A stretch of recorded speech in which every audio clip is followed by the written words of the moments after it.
There is a distinct difference between the east side of the trail with no undergrowth and the west side of the trail with pretty much full undergrowth. And I don't know if it's daylight, water, or what, but that's the way it is. Anyway, good morning. I think it's day 124. But I'm sure Jen will fix that if it's wrong. And we're looking at the orb, and it is a beautiful day, still in the upper 50s. I don't know if we're making a breeze, if there's a light breeze, but all in all, aside from the fact that we're climbing a lot to start, because, you know, of course, it is absolutely spectacular today. And it is going to be a long day today, most likely. So we do have some views and whatnot, so I'll catch you later. But otherwise, I don't think there's much more to report from this morning.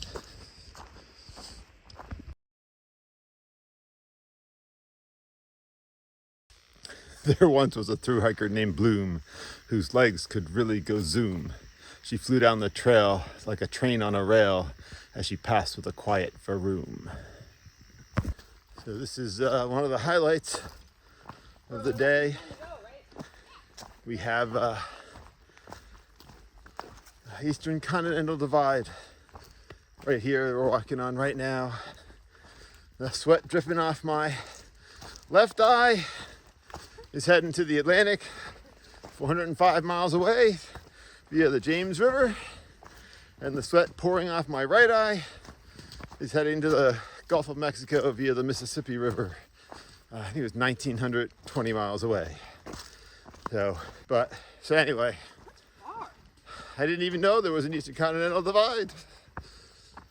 But in any event, I didn't even know there was an Eastern Continental Divide. I don't know how far up it goes or how far down it goes. Just read about it in the comments today.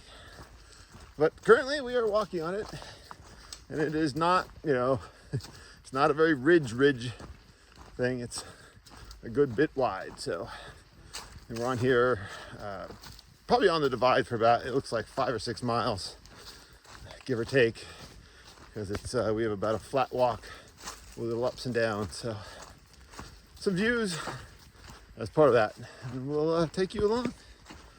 Duckie out.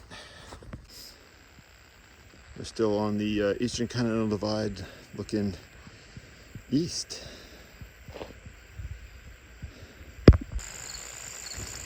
We have the power line view down into the valley. I don't know if you can hear the crackling.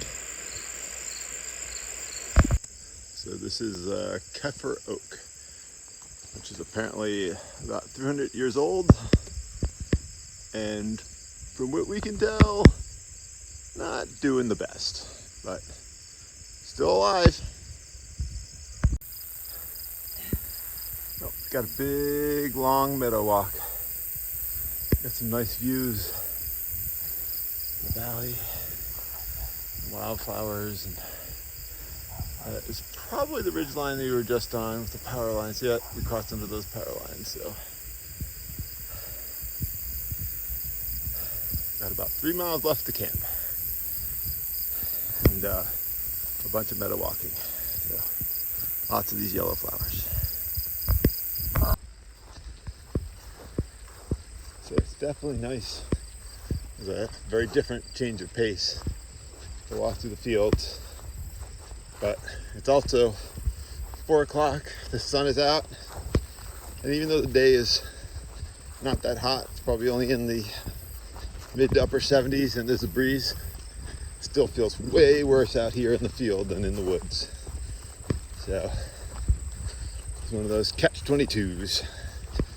Get a different change of pace, but you bake a little bit for it.